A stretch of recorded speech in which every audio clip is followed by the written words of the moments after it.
Hello dear students, your welcome in R K institute. I am doctor R K Saini.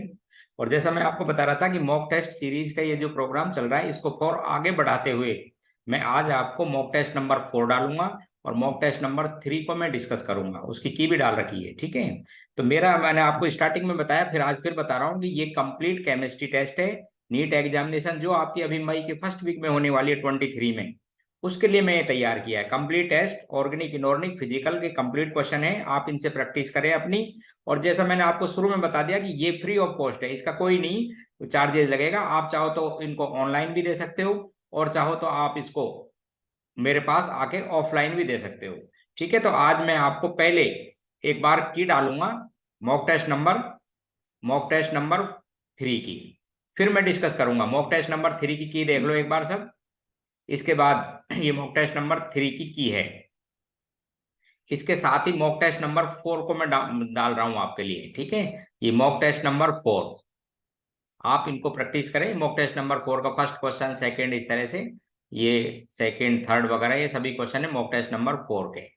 ध्यान से करें आप इनको, अपने आंसर खुद एक बार लिख लें और फिर उसके बाद जब मैं आपको की डालूं मॉक टेस्ट नंबर 4 की, तो खुद इनको मैच करें, ठीक है। जो गलत आते हैं उनको ट्राई करें और फिर मेरे से डिस्कस भी कर सकते हैं। तो ये मॉक टेस्ट नंबर आपके पास में मैं 4 तक मैंने डाल दिए हैं।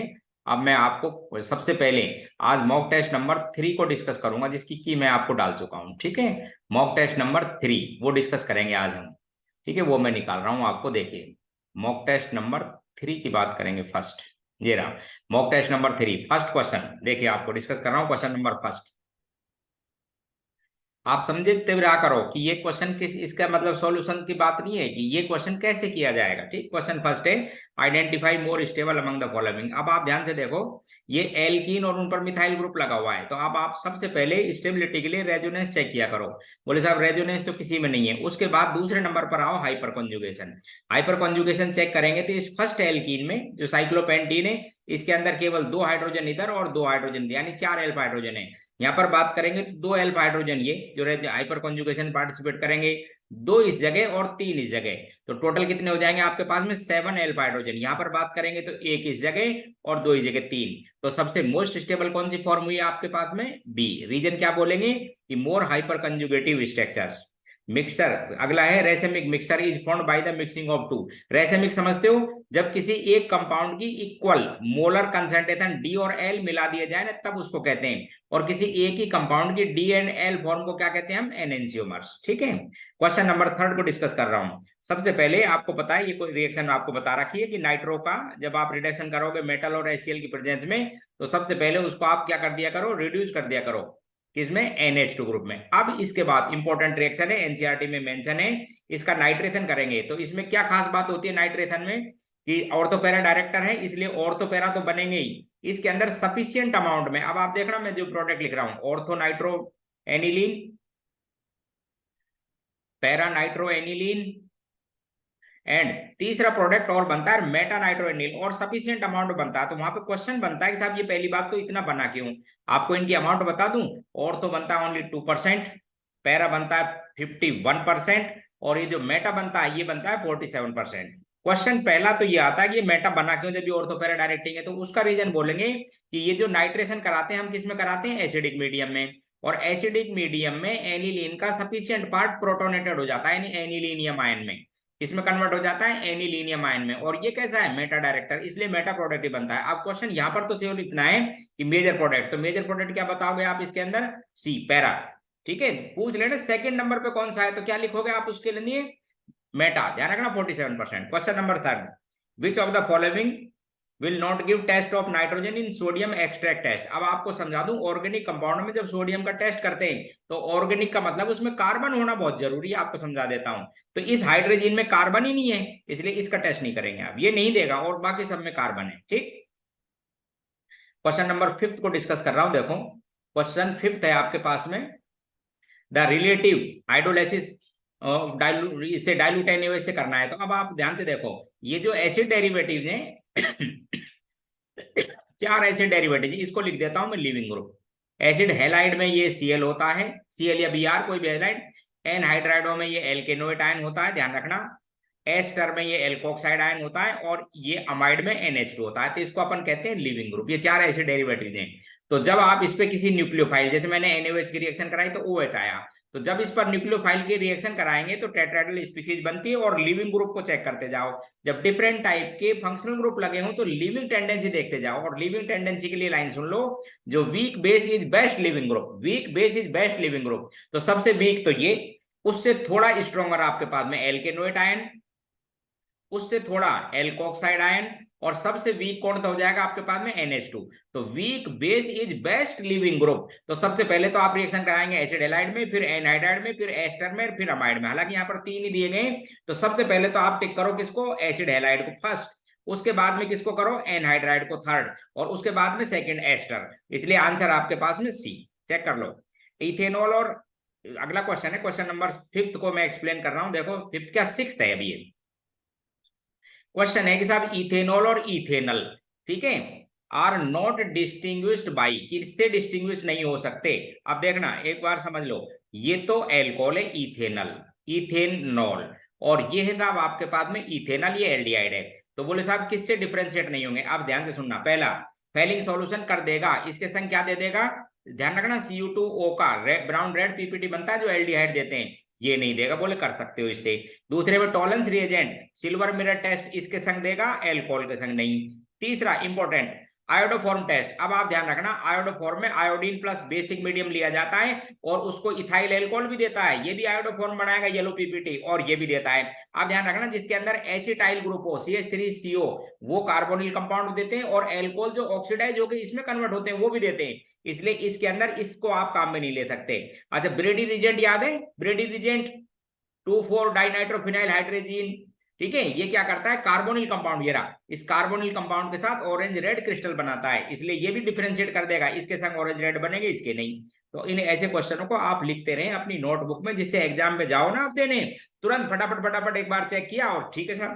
तो ऐसे क्वेश्चन बहुत इंपॉर्टेंट होते हैं। क्वेश्चन नंबर 7 बता रहा हूँ, विच of the following reaction will not give alkyne. देखो इधर पोटेशियम फ्यूमरेट, इसका इलेक्ट्रोलाइसिस, तो ध्यान रखना कि पोटेशियम फ्यूमरेट और पोटेशियम मेलोएट कोलबेक इलेक्ट्रोलाइसिस दोनों में एसिटिलीन देते हैं, बस अंतर केवल इतना होता है कि वो सिस्ट्रांस आइसोमर है। तो फ्यूमरेट क्या है, ट्रांसफॉर्म। देखो इधर ये पोटेशियम फ्यूमरेट, ये लिख दिया था मैंने पोटेशियम फ्यूमरेट, यहाँ पर H लगाओ। अब आप जब इसका कोलबे इलेक्ट्रोलाइसिस करते हैं तो ध्यान रखना, पहले तो एनोड पर ये एनायन जाते हैं, इसलिए इलेक्ट्रॉन बाहर निकल के इनका ऑक्सीडेशन होता है, ये फ्री रेडिकल में कन्वर्ट होते हैं, फ्री रेडिकल कन्वर्ट होकर CO2 बाहर, इधर से भी CO2 बाहर, एक और इलेक्ट्रॉन इस पर आएगा, एक इसमें, दोनों जुड़ जाएंगे तो एसिटिलीन बन जाएगी, एल्काइन बनती है इसमें, ठीक है। अगला है CH3CH2। अच्छा ये जो जिंक है ये डाई हेलो और ट्राई हेलो से डी ब्रोमिनेशन करता है। देखो इधर ध्यान से, जैसे ये आपके पास में टेट्राहेलो एल्केन है, तो टेट्राहेलो एल्केन को जिंक डस्ट या मैग्नीशियम के संग गर्म कर दो, कॉपर कपर ले सकते हो, बढ़िया रहता है, ZnBr2 बाहर, दूसरा भी ZnBr2 बाहर, क्या बन जाएगी, एल्काइन, ये भी देगा। नेक्स्ट है इसकी, आगे है आपके पास में CH3CH2CHBr, ये क्या है, जेम डाई हेलाइड है। इस जेम डाई हेलाइड पे पहले तो डाला है एल्कोहलिक KOH और फिर डाला है इसमें सोडामाइड और गर्म किया है इसको। ध्यान रखना, सुनो, एल्कोहलिक KOH एक स्टेप में हाइड्रोजन हेलोजन का इलिमिनेशन कर देता है, तो जब आप इसकी हाइड्रोजन हेलोजिनेशन इलिमिनेशन करेंगे, ध्यान से सुन लो, यहाँ पर 2 Br है आपके पास ऐसे, और जब इस पर एल्कोहलिक KOH के संग इसको हीट किया जाएगा तो वो क्या करेगा, एक HX बाहर निकाल देगा।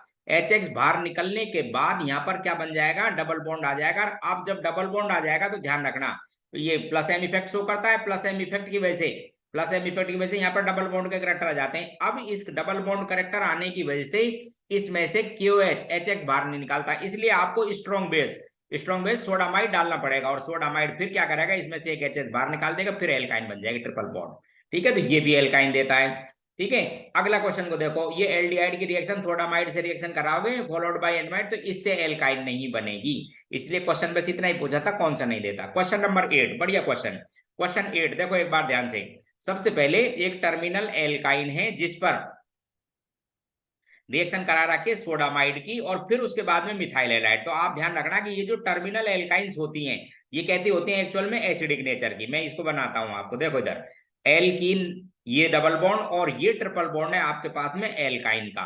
तो जब आप सोडामाइड डालेंगे तो वो क्या है कि एसिडिक जो हाइड्रोजन है वो बाहर निकल जाएगी, इसका सोडियम सॉल्ट बन जाता है। अगले स्टेप में इन्होंने रिएक्शन कराई है मिथाइल ब्रोमाइड से, बहुत अच्छी रिएक्शन है, SN1 SN रिएक्शन हो जाएगी क्योंकि ये न्यूक्लियोफाइल है और साहब ये इस कार्बन पर, क्योंकि ये Br है जो बाहर निकलेगा। तो इस तरह से आपके पास में ये जो कंपाउंड है वो ऐसे वाला बनेगा, देखो इधर C ट्रिपल बॉन्ड C और यहां पर आ जाएगा CH3, कौन सा कंपाउंड बन जाएगा ये A। अब बहुत अच्छा रिएक्शन। उसके बाद में H2 हाइड्रोजनेशन कराया लिंडलार कैटलिस्ट की प्रेजेंस में। दोस्तों ध्यान रखना कि लिंडलार कैटलिस्ट और बर्च रिडक्शन एल्काइन को, टर्मिनल जो एल्काइन है, टर्मिनल हो या कोई सी भी हो, लिंडलार तो कैसे भी कर देता है, तो उनको क्या इनकम्प्लीट रिड्यूस करते हैं, यानी एल्कीन तक करेंगे। अब ध्यान रखें जो लिंडलार कैटलिस्ट है ये सिन एडिशन है और जो बर्च रिडक्शन है वो ट्रांस एडिशन है, तो इस पे सिन एडिशन कराएंगे आगे। तो जब सिन एडिशन कराएंगे तो दोनों H एक ही तरफ जुड़ेंगे। अब दिखाता हूं आपको इसका प्रोडक्ट, देखो क्वेश्चन नंबर 8। तो ध्यान रखना कि सिन एडिशन कराना। आप देखो इधर वो जो एल्कीन थे ना, सिन का मतलब दोनों H को एक ही साइड में जोड़ी, इधर ये देखो, देखिए ये दोनों एच कहां जोड़ने, एक ही साइड में। पहली बात यहाँ रिडक्शन ही नहीं कराया, यहाँ पर केवल एक ही एच ही जोड़ा, इधर वैलेंसी पूरी नहीं हो रही। इधर देखो दोनों कराए, लेकिन इधर क्या है आपके पास में जो ट्रिपल बॉन्ड है, एक एच और एच ट्रांस पोजिशन पर जोड़े, जबकि एक CH3 और था, यहाँ पे CH3 नहीं है, इसलिए आंसर C। बहुत अच्छा क्वेश्चन है, बहुत अच्छी तरह से सेलेक्ट किया गया, ध्यान रखो। Question number 9। तो देखो सबसे पहले फिनोल, ऑर्थो नाइट्रोफिनोल है, और तो क्या पैरानाइट्रोफिनोल, इस पैरानाइट्रोफिनोल की NaOH डालो, कुछ नहीं करना है, एसिड बेस रिएक्शन करा दो साहब। फिर क्या करो इसकी, अब ये न्यूक्लियोफाइल, अब ये विलियमसन ईथर सिंथेसिस से कई बार आ चुके, फिर ध्यान रखना ये alkyl halide, primary alkyl halide, और ये न्यूक्लियोफाइल क्या नाम है इसका, विलियमसन ईथर सिंथेसिस। तो इस कार्बन पे जोड़ो तो आपके पास में जो प्रोडक्ट बना, अब वो बता रहा हूं देखो ध्यान से, ओ पे क्या जुड़ जाएगा यहाँ पर C2H5, तो ये ईथर बन जाएगा, और ये NO2 ऐसे ही रहा, किससे, सेकेंड स्टेप से। फिर क्या किया था, रिडक्शन करा दिया, LLH कोर थे। जब आप रिडक्शन करा देते हो तो NO2 ग्रुप है वो किस में कन्वर्ट हो जाता है, प्राइमरी में NH2। उसके बाद एसिटाइलेशन, ध्यान रखना एसिटाइलेशन एसिटाइल क्लोराइड और एसिटिक एनहाइड्राइड से करा सकते हो, और एसिटाइलेशन कराओगे तो इस एक H रिप्लेस होकर क्या लग जाएगा यहाँ पर, एसिटाइल ग्रुप। लो साहब ये आपके पास में बन गया आपका कंपाउंड, ठीक है। चेक करो आंसर B, चेक कर लीजिए, देख लो पैरा पोजिशन पे होना चाहिए, समझ गए। Question next, question number 10। देखो इधर ये क्या है आपके पास में, इसको कहते हैं फेनिटोल। जब बेंजीन रिंग पर इथाइल ग्रुप लगा हो तो फेनिटोल, और जब मिथाइल लगा हो तो एनिसोल, ठीक है। इसकी रिएक्शन है ईथर की HI के संग। तो फिर वापस ध्यान रखना, जब आपके पास में रिंग पर जुड़ा हो प्लस M इफेक्ट का ग्रुप, तो प्लस M इफेक्ट के ग्रुप के जुड़ने की वजह से यहाँ पे डबल बॉन्ड के कैरेक्टर आ जाते हैं, इसलिए ये स्ट्रॉन्ग बॉन्ड है, तो ये नहीं तोड़ना है, ये नहीं तोड़ना है। तो इस पे तो प्लस, यानी ये नेगेटिव चार्ज है और ये प्लस पॉजिटिव चार्ज है, तो इस पे तो जब आप हाइड्रोलाइज HI की रिएक्शन कराओगे इस पे H और इस पे I, इसलिए ऐसे रिएक्शन में एक प्रोडक्ट तो 100% फिनोल बनेगा और दूसरा एल्काइल हैलाइड का मतलब जैसे आयोडीन ले रखे तो एल्काइल हाइड्राइड, ठीक है। तो एक तो फिनोल। देखो क्वेश्चन नंबर आप इसको 10 को answer B, which of the following will form more stable hydrate. अब आप समझो ये सब के सब क्या है, कार्बोहाइड्रेट ये दे रखे हैं एल्डिहाइड और कीटोन, और बोले साहब हाइड्रेट, हाइड्रेट जानते हो ना, वाटर के प्रोडक्ट को कहते हैं हाइड्रेट। तो साहब इसकी जब आप बॉन्ड को खोलोगे तो ध्यान से देखो न्यूक्लियोफिलिक एडिशन है, एक H इस पर आ जाएगा और OH, इनको कहते हैं हाइड्रेट। इनको क्या कह देते हैं हम, हाइड्रेट, ऐसे भी लिख देते हैं शॉर्ट में, इधर देखो। अच्छा अब आपको पता है कि दो OH ग्रुप एक साथ रहते नहीं, बोले साहब इनमें कंपैरेटिवली स्टेबल चेक करना है, तो ये जो रिएक्शन थी ध्यान से सुन लो, क्या नाम है इसका, न्यूक्लियोफिलिक एडिशन रिएक्शन है। और न्यूक्लियोफिलिक एडिशन में टेट्राहेड्रल स्पीशीज बनती है, तो 2-3 पॉइंटों पर डिपेंड करती है। फर्स्ट, इस कार्बन पर पॉजिटिव चार्ज, न्यूक्लियोफाइल जब ये अटैक करेगा तो जो फॉर्मल्डिहाइड है उसमें जल्दी होना चाहिए। दूसरा, स्टेरिक क्राउडिंग इस टेट्राहेड्रल में, फॉर्मल्डिहाइड में छोटे एच होते हैं इसलिए मोर स्टेबल बनेगा औरों से, इसलिए आंसर इसका फर्स्ट ही रहेगा, मोर स्टेबल, ठीक है। क्वेश्चन नंबर 12 को एक्सप्लेन कर रहा हूं, ध्यान से देखो क्वेश्चन नंबर 12, उसको भी सुनो। क्वेश्चन नंबर 12 के अंदर एक एसिटिक एसिड है, उस पर पहले तो रिएक्शन कराइए थायोनिल क्लोराइड की। तो आप ध्यान रखना, जैसे एल्कोहल की रिएक्शन थायोनिल क्लोराइड से कराते हो तो OH का रिप्लेसमेंट Cl से हो जाता है, ठीक उसी तरह से एसिड डेरिवेटिव में भी जो लिविंग ग्रुप है वो हटके नहीं और Cl आ जाता है। इनकी मेन रिएक्शन कौन सी होती है, एसिड डेरिवेटिव, एसिड और उनके डेरिवेटिव्स की एसाइल एसेन रिएक्शन। ध्यान रखें आप, एसिड और उनके डेरिवेटिव्स की ऑर्गेनिक के अकॉर्डिंग इनकी मेन रिएक्शन है एसाइल एसेन। तो मैं एक बार दिखा रहा हूं क्वेश्चन नंबर आपको 12 को, देखिए एक बार, छोटा था क्वेश्चन नंबर 12, ये रहा क्वेश्चन नंबर 12। तो सबसे पहले क्या करो आप, इस एसिटिक एसिड को, जो आपको एसिटिक एसिड दे रखा है, CH3, इसको बना के देख लिया करो, COOH। इसमें फर्स्ट स्टेप में रिएक्शन करा के थायोनिल क्लोराइड से क्या करोगे, OH को हटा के Cl लगाओगे। देखते जाओ, मैं यहीं पे बना देता हूं। ठीक है, फर्स्ट स्टेप में क्या किया था, OH को हटा के Cl एसिटाइल क्लोराइड बना लिया। सेकंड स्टेप में देखो किसके साथ रिएक्शन कराई, 3 मिथाइल एनिलीन। फॉर्मूला लिख लो, ए साहब ये तो एनिलीन, 3 पे क्या लगा लो, मिथाइल। अब देखो फिर वापस, अब बढ़िया क्वेश्चन आ जाते हैं जब आप ध्यान रखा करो। अब ये था, फिर वापस ये ऑर्थो पैरा डायरेक्टर है और ElCl3 तो डल नहीं रखा है, तो आप फिर क्या करोगे, एसिटाइलेशन करोगे इस NH2 ग्रुप का। बेसिक मीडियम चाहिए तो एसिटाइलेशन कर दीजिए इसका। तो आप जब इसका एसिटाइलेशन करेंगे तो ये बनेगा, इधर देखो, एक H को हटा के यहां पर लगा दीजिए साहब आप, एसिटाइल ग्रुप। लो मैंने भी लगा दिया, और ये CH3 है। उसके बाद क्या करा दिया, इसका रिडक्शन करा दिया LiLH4 से। तो आपको पता है जब इसका रिडक्शन कराते हो आप, फिर ध्यान रखना, आप जब इसका रिडक्शन कराते हैं तो फिर वापस रिडक्शन कराएंगे तो ये जो ध्यान रखना कि एल्कोहल एसिड और उसके डेरिवेटिव मेनली क्या देते हैं, एल्कोहल। बस एक इस अमाइड को ध्यान रखना दोस्तों, ये अमाइड अमीन में कन्वर्ट हो जाता है। जब इसका रिडक्शन करते हैं तो ये अमीन देगा, ये इसको तो क्या कर देगा, ये CH2 में, और ये वाटर बाहर। वापस इंपॉर्टेंट पॉइंट बोल रहा हूं कि एसिड, ये रे एसिड और इसके डेरिवेटिव्स, उनमें से 3 कौन कौन से, एक तो एसिड डेरिवेटिव में इसका एसिड हैलाइड, एक एनहाइड्राइड और एक एस्टर। जब LiLH4 से रिएक्शन करते हैं तो एल्कोहल बनता है। और ध्यान रखें, जब आप अमाइड की रिएक्शन कराते हो LiLH4 से तो अमीन बनता है, तो NHCH2CH3, यानी आप चेक करो ऑप्शन डी को। देखो एक बार ध्यान से, इसको भूलना नहीं, LiLH4 अमाइड को अमाइन में कन्वर्ट करता है, CHCO ग्रुप को CH2 में बदल देता है, ध्यान रखें आप, और में एल्कोहल बनाता है। NH क्या है, NH जो लिविंग ग्रुप है ना, NH2, उस वेरी पुअर लिविंग ग्रुप है, इसलिए वाटर नहीं पाता है। Question number 13, fumaric acid and malonic acid are. आप देखो दोस्तों, फ्यूमेरिक एसिड, ये तो है साहब फ्यूमेरिक एसिड। ये क्वेश्चन किस लिए, क्योंकि ये कई बार आया हुआ है, मैं आपको समझा देता हूं। ये तो है फ्यूमेरिक एसिड, और इसका जो क्वेश्चन बनता है ना वो समझा दूं, वो है था मेलेइक एसिड। वो मेलेइक एसिड क्या होता है उसको देख लो, ये लो, अब मैं जो बोल रहा हूं उसको ध्यान से सुनना आप, मेलोनिक नहीं, क्या कह रहा हूं, मेलेइक। ये तो है साहब आपके पास में फ्यूमेरिक एसिड, फ्यूमेरिक एसिड, और ये है मेलेइक एसिड। ये आपस में जियोमेट्रिकल आइसोमर्स है, ये ट्रांसफॉर्म है, ये सिस। लेकिन क्वेश्चन में ये नहीं लिया है, आपको कंफ्यूज करने के लिए डाला है मैंने, ध्यान रखना आप। क्वेश्चन में क्या लिखा है, मेलोनिक एसिड। मेलोनिक एसिड जानते हो, ये वाला 1,3 जिसपे डाई कार्बोक्सिलिक एसिड है, ये है मेलोनिक एसिड। तो आपस में क्या है, बोले कुछ नहीं, नन ऑफ दीज, ने आइडेंटिकल, ने जियोमेट्रिकल, ने फंक्शनल। तो क्वेश्चन किसके लिए बनता है, ये फ्यूमेरिक और मेलेइक के लिए। यहां पर क्या लिया है, मेलोनिक, बोले कुछ भी नहीं है साहब।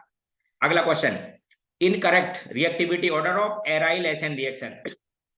तो ध्यान रखना, पहली बात तो जो एराइल हेलोबेंजीन होती है, एराइल एल्काइल हैलाइड, वो एसएन रिएक्शन देती नहीं है। 2 कंडीशन में देते हैं, या तो बहुत स्ट्रॉन्ग बेस हो, या उसकी ऑर्थो और पैरा पर स्ट्रॉन्ग इलेक्ट्रॉन विथड्राविंग ग्रुप लगा हो। जब ऑर्थो पैरा पर स्ट्रॉन्ग इलेक्ट्रॉन विथड्राविंग ग्रुप लगा हो तो वो रिएक्शन दे जाती है। उसके 2 स्टेप होते हैं, फर्स्ट में न्यूक्लियोफाइल ऐड होता है, पहले न्यूक्लियोफिलिक एडिशन होता है, उसके बाद सेकंड रिएक्शन में इलिमिनेशन होता है, किसका, उस हेलोजन का। अब ध्यान रखना कि जो सेकंड स्टेप है उसके अंदर माइनस आई इफेक्ट पे डिपेंड करती है, और जब माइनस आई इफेक्ट पे डिपेंड करती है तो सबसे जल्दी फ्लोरीन में, फिर क्लोरीन में, फिर ब्रोमीन में और आयोडीन में। ये है, इसका मतलब पहला सही लिखा हुआ है। दूसरा, ऑर्थोपैरा पर 2 आपको पता है NO2 लगे हुए हैं, ये भी सही है।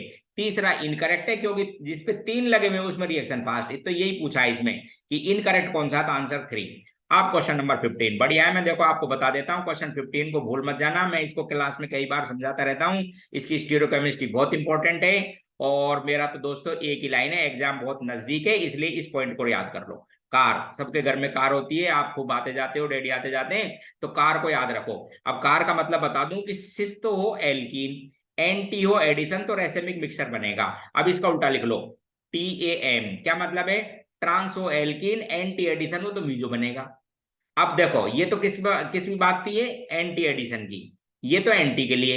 अब सिन के लिए सुन लो, उल्टा लिखो। अब यहाँ लिखो CS, और ये M है ना, इसको ऐसे लिखो यहाँ पे, और यहाँ पर क्या बोलोगे, TSR, क्या मतलब है, cis alkene syn addition meso, trans alkene syn addition racemic. अब देखो ध्यान से, अब हेलोजिनेशन आपको पता है एंटी एडिशन है, ये कौन सी एल्कीन है, सिस, क्या है, सिस, एंटी एडिशन, तो क्या बनेगा, R का मतलब रेसिमाइजेशन। रेसिमाइजेशन का मतलब समझते हो, जिसके अंदर 50% डी और 50% एल। तो फर्स्ट का ए का ऑप्शन ए से मैच करो। दूसरा, अब देखो ये कौन सी है, ट्रांस, एडिशन कौन सा है, एंटी, क्या बनेगा, मीजो। अब मीजो में मीजो चेक करो तो इसका आंसर हो जाएगा ये मीजो 2,3 डाइब्रोमोब्यूटेन। फिर कौन सी एल्कीन है दोस्तों, ये है सिस। अब बेयर्स रिएजेंट, अब मैं आपको फिर याद दिला देता हूं, भूल मत जाना, बेयर्स रिएजेंट से जो रिएक्शन होती है ये होती है सिन एडिशन। ठीक है, सिन का मतलब बेयर्स रिएजेंट में जो परमैंगनेट आयन होता है ना वो ऐसे जुड़ता है एक तरफ, देखो इधर, परमैंगनेट आयन एक तरफ ऐसे जुड़ जाता है ऐसे, फिर आप हाइड्रोलाइसिस करते हो तो ये सिन एडिशन है। आप सुन लो, अब ये पहली कौन सी एल्कीन थी, सिस, देखो इधर ध्यान से, सिस एडिशन कौन था है, सिन, क्या बनेगा, मीजो। तो आप कार्य याद रखो मीजो, तो इसका मीजो कंपाउंड देखो ब्यूटेन डाइऑल ये रहा। फिर इसी तरह से ये कौन सी है, ट्रांस एल्कीन, एडिशन कौन था है, सिन, क्या बनेगा, आर, रेसेमाइजेशन का मतलब आपके पास में ब्यूटेन डाइऑल बन जाएगा, ये ऐसे मैच कराओ।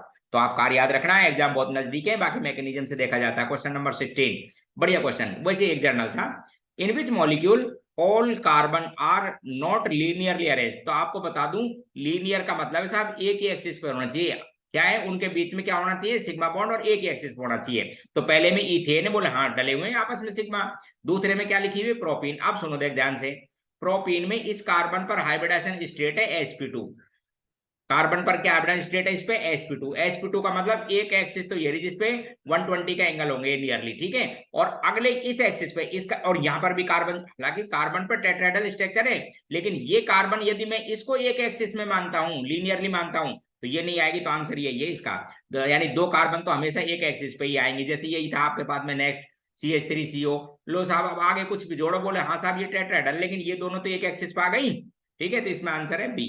फिर क्वेश्चन है कि which one is a geared orbital, geared जानते हो, जिसके अंदर इलेक्ट्रॉन डेंसिटी का सिमेट्रिकल डिस्ट्रीब्यूशन हो उसे कहते हैं जीरेड। तो ये एंटी बॉन्डिंग के होते हैं ना, आपको बता देता हूं, एमओटी चेक करो, मोलिकुलर ऑर्बिटल थ्योरी। तो ये जो ऑर्बिटल लिख रखा है ना आपको पाई 2px एंटी बॉन्डिंग का, मैं आपको समझा देता हूं, पाई एंटी बॉन्डिंग बनती है जब एटॉमिक ऑर्बिटल कैसे ओवरलैप करते हो आपस में, out of phase, out of phase समझा देता हूं, जैसे ये पाई और पी ऑर्बिटल था, ठीक है, ये पीजेडी, जैसे सपोज एक्स न्यूक्लियर एक्सिस है, इंटरन्यूक्लियर एक्सिस, ठीक है, ये था आपके पास में इन फेज कॉम्बिनेशन, इन फेज कॉम्बिनेशन, तो ऐसा ऑर्बिटल बनेगा, क्या कहते हैं उसको, बॉन्डिंग। तो ये बॉन्डिंग तो है ऐसा, ये तो है अनजीरेड, आप ध्यान से देखना क्योंकि इलेक्ट्रॉन डेंसिटी अलग है, क्या नाम है इसका, बॉन्डिंग, बीएमओ। अच्छा, जब एंटी बॉन्डिंग की बात करेंगे तो आउट ऑफ फेज कॉम्बिनेशन कराना, आउट ऑफ फेज का मतलब इसमें इलेक्ट्रॉन डेंसिटी है उस इंस्टेंट पर, या नहीं, यहाँ पर नहीं है, यहाँ पर है, अब इनको पास में लाओ, पास में लाएंगे तो इनसे ऐसा बनेगा, देखो इधर ये प्लस इसका माइनस, ये माइनस ये प्लस, इस तरह का ऑर्बिटल बनेगा। अब आप इसको चेक करो, इसको क्या बोलेंगे आप, जीरेड, टू नोडल प्लेन होंगी, जीरेड का मतलब फिर समझ लो, जब इलेक्ट्रॉन डेंसिटी का डिस्ट्रीब्यूशन सिमेट्रिकल, जीरेड, तो आंसर इसके अंदर फर्स्ट ही है, मोटिस चेक करो। क्वेश्चन नंबर 18, बढ़िया question, which show Berry pseudo rotation. आप पता है बेरी स्यूडो रोटेशन में क्या होता है, समझ लीजिए ध्यान से, जब इक्वेटोरियल और एक्सियल में बॉन्ड लेंथ अलग अलग हो, उस केस में इक्वेटोरियल और एक्सियल पर लगे हुए फ्लोरीन अब इंस्टेंटेनियस अपनी पोजीशन बदलते रहते हैं, उसे कहते हैं बेरी स्यूडो रोटेशन। एक बार वापस सुनेंगे मेरी बात जो मैं कह रहा हूं, sp3d में, sp3d में जब इक्वेटोरियल और एक्सियल पर फ्लोरीन हो तब इंस्टेंटेनियसली एक्सियल और इक्वेटोरियल अपनी पोजीशन बदलते रहते हैं, इसी को कहते हैं। बोले यही क्यों बदलते हैं, उसके लिए एक एक्सप्लेनेशन सुन लो। फ्लोरीन की इलेक्ट्रोनेगेटिविटी ज्यादा, इलेक्ट्रॉन नेगेटिविटी ज्यादा की वजह से इस फ्लोरीन को ये बॉन्ड इलेक्ट्रॉन डेफिशिएंट जल्दी बना देता है, बॉन्ड लेंथ कम, वापस सुनो, बॉन्ड लेंथ कम, इसलिए ये हट जाएगा, इंस्टेंटेनियसली ये जुड़ जाएगा उसकी जगह, इसकी वैलेंसी फ्री हो गई, ये आ जाता है, इसको कहते हैं बेरी स्यूडो रोटेशन, ठीक है, इंस्टेंटेनियल पोजीशन। तो इसके अंदर फ्लोरीन है ही नहीं, इसके अंदर आप बनाएंगे तो देखो इसके अंदर PCl3, अब आपको ध्यान रखना चाहिए थोड़ा सा, ये PCl3 जब बनाओगे तो ड्रैगो रूल भी याद रखा करो, बेंट रूल भी याद है, ये से कई चीजें हैं जिसमें आपको ध्यान रखना चाहिए। तो more electronegative element bent rule के अकॉर्डिंग आता है एक्सियल पर, एक्सियल पर और लेस इलेक्ट्रोनेगेटिव, इसलिए इक्वेटोरियल पर फ्लोरीन है नहीं, इसलिए पॉसिबल नहीं। अगला SF6, ये सिमेट्रिकल है, इसके सिमेट्रिकल समझते हो, ये ऑक्टेडल स्पीसीज है, इसलिए सभी बॉन्ड आइडेंटिकल है, कोई चेंज करने की जरूरत नहीं। अब नेक्स्ट डी ऑप्शन को देखो, डी ऑप्शन, इसमें सब फ्लोरीन एक्सियल और इक्वेटोरियल, बेंट रूल के अकॉर्डिंग इस हाइब्रिडाइजेशन में मोर इलेक्ट्रोनेगेटिव एलिमेंट को एक्सियल पर जोड़ा करो। तो ये सब मैं बना रहा हूं PCl3 PCl2F2, ये PCl3, तो सबसे पहले F को जोड़ो आप, लो, ठीक है, और उसके बाद Cl, अब आगे, अब ये इंस्टेंटेनियसली पोजीशन बदलते रहते हैं, बस इसी को अपन क्या कह देते हैं, बेरोसोडी रोटेशन, इसमें मिलेगा, ठीक। अच्छा, आगे पूछा है which has seesaw type geometry, seesaw type में भी आप ध्यान रखना sp3d होना चाहिए और एक लॉन पेयर होना चाहिए, और ये जो लॉन पेयर है ये जो लोन पेयर है कहां पर जुड़ता है, ये इक्वेटोरियल, इसी को कहते हैं सीसो या इंग्लिश का के टाइप, समझ गए, बच्चों का झूला, बच्चों का झूला। तो ये दोनों इसी में, ध्यान रखो, स्ट्रक्चर बनाया करो, XCO2F2 है, ये तो लिखा जीनोन, और बेंट रूल का अकॉर्डिंग फ्लोरीन को जोड़ दिया, यहाँ पर ऑप्शन लगा दिए लो ऐसे, इसमें भी है। इसी तरह SF4, उसके अंदर भी ऐसे ही है, ध्यान रखना, SF4 ये फ्लोरीन लगा दिया चार तो, और एक लॉन पेयर बचेगा, कहां पे लगा दोगे उसको, ऐसे ही इक्वेटोरियल पर, इसी को कहते हैं सीसो या के टाइप। ठीक, दोनों में मिलेगी, बोथ आंसर करो। आगे लिखा है इनकरेक्ट रिएक्शन। पहला, जब मैग्नीशियम की बर्न करते हो एयर में, तो आपको ध्यान होना चाहिए कि सेकंड ए के एलिमेंट जब एयर के साथ बर्न किया जाता है तो उनके oxide as well as nitride दोनों बनते हैं, सही रिएक्शन है। कैल्शियम ऑक्साइड क्यूक्लाइन को जब सिलिका, अब ध्यान रखना, उसके संग हीट किया जाता है, ये बेसिक है, ये एसिडिक है, तो सिलिकेट बनते हैं जिनको स्लैग भी कहते हैं, सही है। अगला, सिलेक्ट लाइन के जब क्लोरीन से रिएक्शन कराते हैं, भूलना नहीं, याद करना, most of the halogens are disproportionate in alkaline solution, याद रखें, डिस्प्रोपोर्शनेट इन एल्कलाइन सॉल्यूशन या एल्कलाइन मीडियम, तो क्लोरीन को भी यहाँ पर डिस्प्रोपोर्शनेट कराओ, और जब कोई हीटिंग वीटिंग का साइन नहीं हो तो सिंपली डिस्प्रोपोर्शनेट करा के क्लोरीन को क्या कर दिया करो, एक तो क्लोराइड और एक OCl नेगेटिव, तो दोनों बना रखे हैं, तो क्लोराइड बनाए और एक हाइपोक्लोराइड। और आपको बता दूं, ब्लीचिंग पाउडर में ये स्पीसीज होती है एक्टिव, इसलिए सही है। बढ़िया क्वेश्चन। कैल्शियम नाइट्रेट को हीट करोगे तो ध्यान रखना आप, नॉर्मल एल्कली मेटल नाइट्रेट में कौन नहीं आएगा, लिथियम, और बाकी सब आएंगे। नॉर्मल एल्कली मेटल नाइट्रेट के हीटिंग से मेटल नाइट्राइट एंड O2 निकलती है। इसके अलावा दुनिया में सभी मेटल नाइट्रेट डिकम्पोज होकर क्या देते हैं, रेडिश ब्राउन फ्यूम्स, उसके अंदर लिथियम भी है।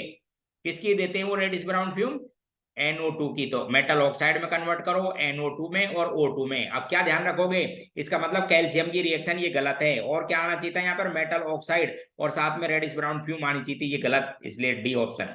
विच of the following alkyl metal impart lilac. अब मुझे बताओ लाइलैक कलर किसको कहते हैं, वॉयलेट को ही कहते हैं, ध्यान रखना, पोटेशियम का कैरेक्टरिस्टिक कलर है, कई बार लाइलैक के नाम से ही एक बार एग्जाम आया हुआ है। कौन देते हैं, कंपाउंड ऑफ पोटेशियम, लाइलैक किसको कहते हैं, वॉयलेट को। क्वेश्चन नेक्स्ट, आगे देखो, क्वेश्चन नंबर था ये लाइलैक वाला, क्वेश्चन 22। ठीक है, ये कंपाउंड बहुत इंपॉर्टेंट, जिसको मैं 2 बार डिस्कस कर चुका हूं, एक बार तो ऑर्गेनिक केमिस्ट्री में सल्फर के टेस्ट कराने में। क्या नाम है इसका, सोडियम नाइट्रोप्रोसाइड। क्या नाम है कंपाउंड का, सोडियम नाइट्रोप्रोसाइड। इसमें ये साहब सोडियम नाइट्रोप्रोसाइड, ये FeCN5, नाम मत भूल जाना, NO। इसमें ये सबसे पहली बात बोले था आप, ये NO कैसा है, तो बता दूं आपको, कैटायनिक लिगेंड है। बोले कैसे पता लगी, तो हम क्या कर देते हैं, इसका मैग्नेटिक मूवमेंट फाइंड करते हैं, उससे पता लगी। इसका मैग्नेटिक मूवमेंट आया 0, ठीक है। इसका मतलब आयरन पर क्या ऑक्सीडेशन स्टेट आ जाएगी, तो ये 5 माइनस के 5 लग रहे हैं, तो इसका मतलब आयरन पर ऑक्सीजन +1 +2 और +1, समझ गए। तो ये आपके पास में +2 का कोई कंपाउंड था, +1 ऑक्सीडेशन स्टेट है इसके अंदर। अब क्वेश्चन ये पूछा है, व्हाट इज द मैग्नेटिक, पहली बात ऑक्सीडेशन स्टेट ऑफ आयरन, +2 का कंपाउंड है। दूसरी लाइन क्या बोल रखी है कि मैग्नेटिक मूवमेंट बताना है, कितना आता है इसका, 0। अगला क्वेश्चन नेक्स्ट, वर्नर थ्योरी से लिया गया है, ध्यान से देखो, क्वेश्चन नेक्स्ट को वर्नर थ्योरी से लिया गया है, इंपॉर्टेंट भी है अपने आप में। ये कंपाउंड है कोई COCl3.6H2O।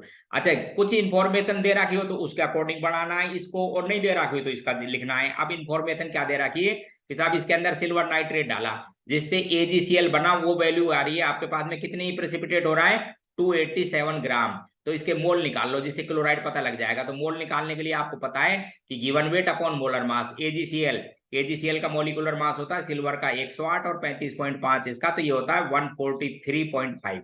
जब इसको डिवाइड करोगे तो ये वेट आएगा 2, तो आपके वेट क्या, ये मोल आ जाएंगे आपके पास में 2। इसका मतलब 2 मोल क्लोराइड प्रेसिपिटेट हुआ। तो आपको ऐसा फॉर्मूला लिखना है जिसमें 2 मोल प्रेसिपिटेट दे सके, ये तीनों देगा, ये 2, आंसर ये रहा।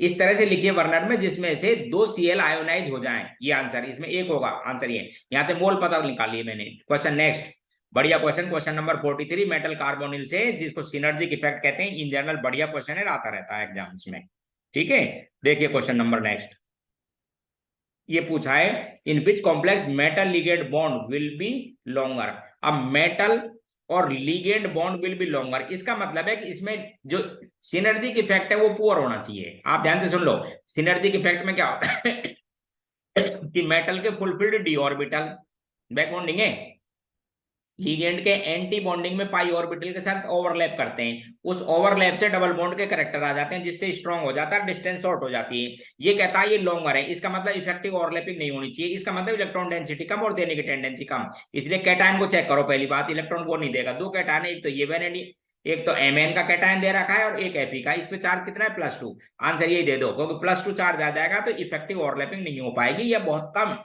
कम तो इसका मतलब बॉन्ड लॉन्गर, क्योंकि ये डबल बॉन्ड करेक्टर आने से ही शॉर्ट होता है, ध्यान रखें आप। क्वेश्चन नेक्स्ट, इसमें पूछा है साइज का अरेंजमेंट। तो देखो आपको समझा दूं, कैटायन छोटे होते हैं, एनायन बड़े होते हैं। अब एक ही उसके हैं, आपको समझा देता हूं, किसी एक ही पीरियड के हैं। ये पोटेशियम, ये कैल्शियम, आगे चलो इधर, यहाँ से पी ब्लॉक में आ जाएगा, इधर सल्फर आती है, इधर क्लोरीन। इसका +1, इसका +2, इस पे माइनस, और इस पे -2, इस पे -1। तो सबसे छोटा तो इन दोनों में मैं बात करूं तो ये कैल्शियम, क्योंकि कैटायन का साइज छोटा, कैल्शियम छोटा, फिर पोटेशियम बड़ा, इससे बड़ा क्लोराइड, और सबसे बड़ा सल्फाइड। सल्फाइड में रीजन क्योंकि -2 चार्ज है, और वैसे भी लेफ्ट टू राइट जाते हैं तो साइज छोटा हो जाता है, क्लोराइड कम छोटा है बजाय सल्फाइड से। ठीक। Question, which one is correct about electronegativity? गलत है, फ्लोरीन की दुनिया में सबसे हाईएस्ट। ऑक्सीजन सेकंड नंबर पे, गलत है। ठीक है। तीसरे में कार्बन और सिलिकॉन, डाउन द ग्रुप जाने पर इलेक्ट्रोनेगेटिविटी कम होती है, डाउन द ग्रुप जाने पर इलेक्ट्रोनेगेटिविटी कम होती है, इसलिए सही लिखा हुआ है कार्बन की ज्यादा और सिलिकॉन की कम। आगे ये गलत लिखा हुआ है, मैग्नीशियम की नहीं, कार्बन की ज्यादा होती है, मैग्नीशियम की कम। इसलिए जितने भी ऑर्गेनोमेटेलिक कंपाउंड है वो best source of the nucleophile, में बोलता रहता हूं बार बार बार बार, तो ध्यान रखें, ये आपका आंसर। क्वेश्चन नेक्स्ट बता रहा हूं, आप देखो इधर। क्वेश्चन नेक्स्ट है, विच of the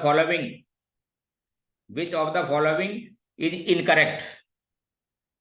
which of the following match is incorrect? पहला सेल्फ रिडक्शन, ध्यान रखना दोस्तों, सेल्फ रिडक्शन किसके लिए लिया जाता है? बस तीन ही है, एक तो गैलेना, एक सिनेबार, और एक आपके पास में कॉपर ग्लास। इन तीनों को सेल्फ रिडक्शन का मतलब ऑक्सीडेशन कराते हैं, इनका ईयर थे जिसे ऑक्साइड बदल जाते हैं, और ये ऑक्साइड सल्फाइड से रिएक्शन कर जाते हैं। ये ऑक्साइड किससे रिएक्शन कर देते हैं? सल्फाइड से मेटल मिल जाता है। तो पहला ये सही लिखा हुआ है। लिक्वेशन, एंटीमनी, एंटीमनी टिन और लेड के लिए काम लिया जाता है। लिक्वेशन की केमिस्ट्री पता है क्या?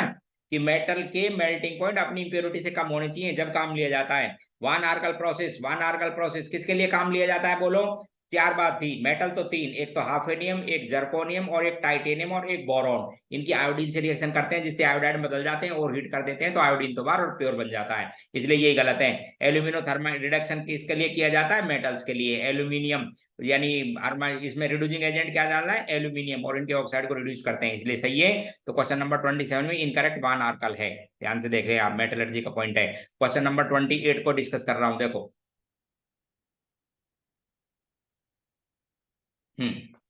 Incorrect statement during the electrolysis of aluminium in Hall Heroult process, बहुत बढ़िया है, ध्यान से सुन लो। पहला, cryolite, cryolite lower the melting point of alumina and increase conductance, बिल्कुल सही। तो जब आप हॉल हीरोल्ड प्रोसेस करते हो तो इस प्योर एल्यूमिना का, पहली बात सुन लो, इसमें दो प्रॉब्लम आती है।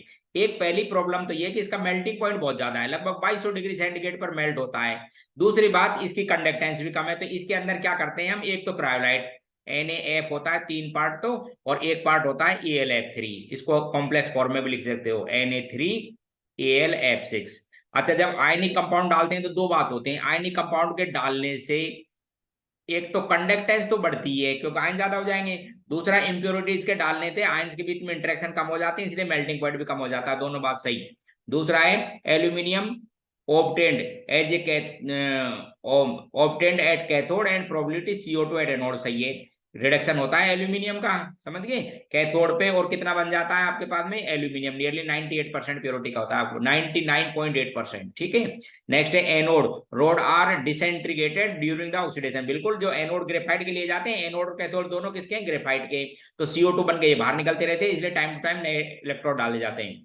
Pure aluminium float over the molten, पहली बात, ये प्यूरिफिकेशन का मेथड नहीं है, इसमें क्रूड एल्यूमिनियम आता है, और दूसरी बात, जो क्रूड एल्यूमिनियम है उसकी डेंसिटी प्योर एल्यूमिनियम से ज्यादा होती है, इसलिए बॉटम पे रहता है, यही गलत है इसका।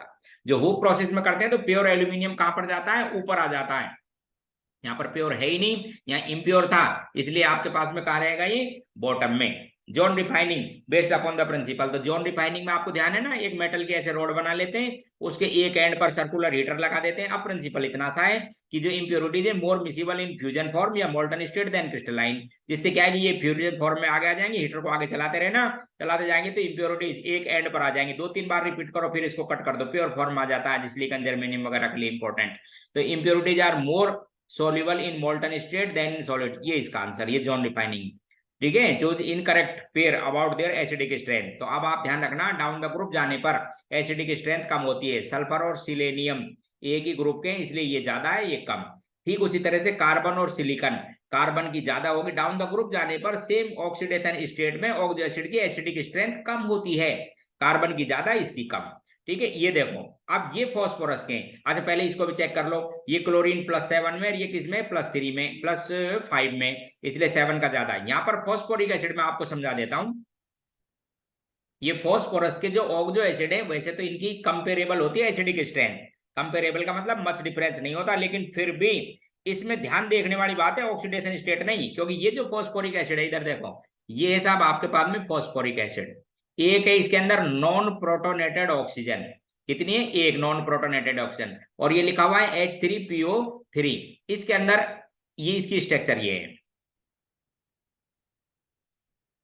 ये H3PO3, ये इसकी स्ट्रक्चर है। ठीक है, तो अब इसके अंदर नॉन प्रोटोनेटेड ऑक्सीजन तो है same, non protonated oxygen same होने की वजह से एक ही डेफिशिएंट करेगा इसको। अच्छा ये क्या करेगा, इस पे भी डेफिशिएंसी करेगा, इस पे भी डेफिशिएंसी करेगा, इस पे भी डेफिशिएंसी करेगा, तब H निकलेगा। और इसको इलेक्ट्रॉन डेफिशिएंट होने पर ये केवल 2 जगह करेगा इलेक्ट्रॉन डेफिशिएंसी। इलेक्ट्रॉन डेफिशिएंसी केवल जब 2 पार्ट में होगी तो H जल्दी निकलेगा, इसलिए फॉस्फोरस एसिड मोर एसिडिक होता है बजाय फॉस्फोरिक एसिड से। However their acidic strength are comparable. ठीक है, तो इसमें चेक करो। आगे rate constant for the reaction दे रखा है 500 केल्विन पर, इस तरह से बस एक्टिवेशन एनर्जी फाइंड करनी थी, बिल्कुल सिंपल। अरेनियस इक्वेशन लगाओ, देखो चेक करा देता हूं आपको।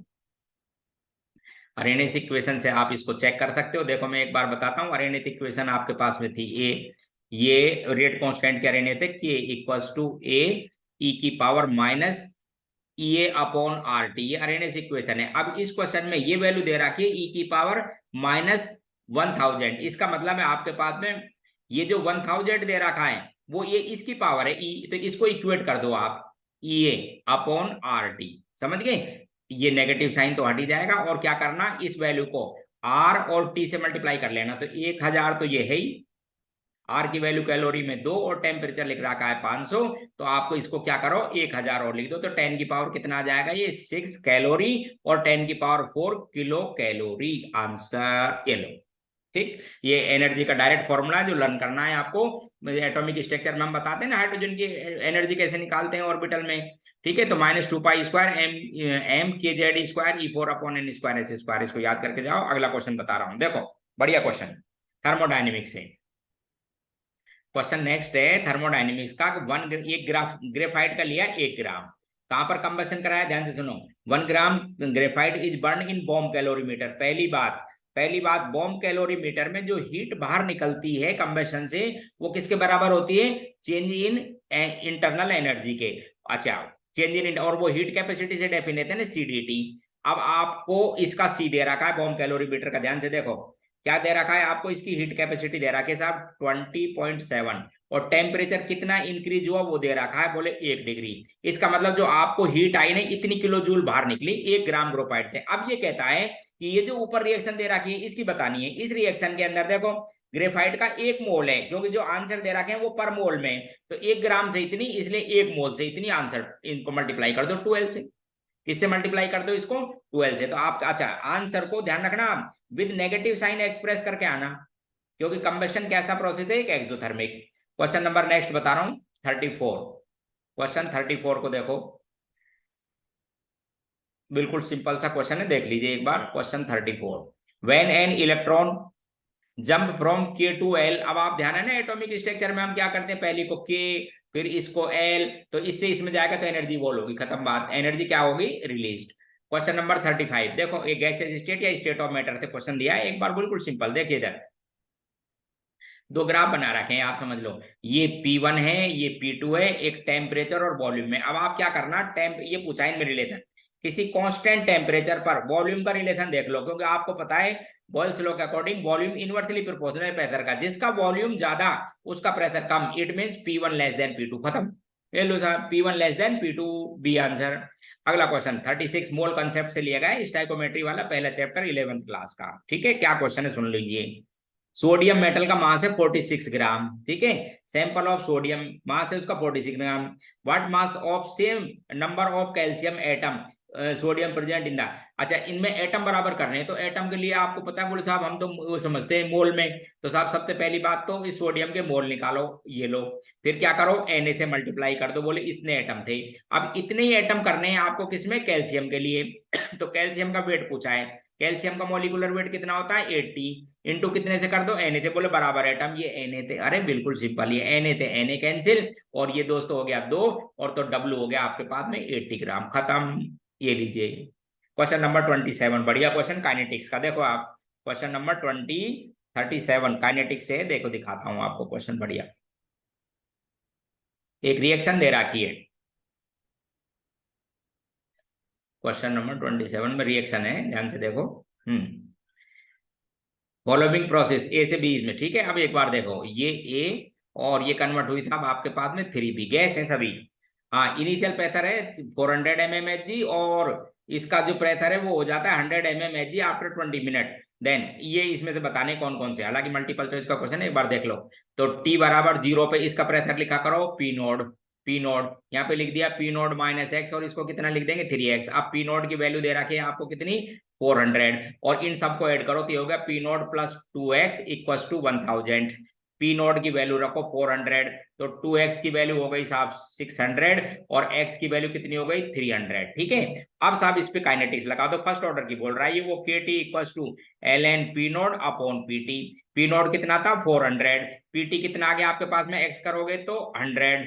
ठीक है, क्योंकि यहाँ पर लिखोगे P0 तो 400 और x की वैल्यू कितनी आ गई 300, तो 100, तो ये log 4 हो गया आपके पास में, तो K फाइंड हो जाएगा। देखो मैं सोल्व कर देता हूँ, ध्यान से देखो, पहले तो इसको लिख लो। ठीक है, KT इक्वल टू होता है 2.303 लॉग, अच्छा ये वैल्यू कितनी आई log 4 की वैल्यू जानते हो, log 4 को आप 2 इंटू 2 लिख सकते हो, इसलिए 2, और फिर इसको log 2 की वैल्यू से मल्टीप्लाई करो, 0.3010 होती है, और अब इसको आप डिवाइड कर दो किससे 20 मिनट से, इससे आपके पास में क्या आ जाएगा K। तो ये जो रेट कांस्टेंट है ये सही है यहाँ पर।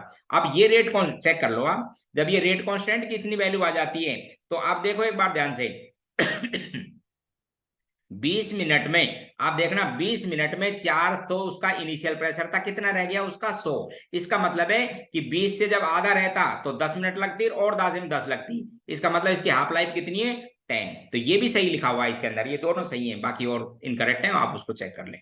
Question next, how much energy in term of Faraday produce for 20 gram of calcium to calcium chloride से।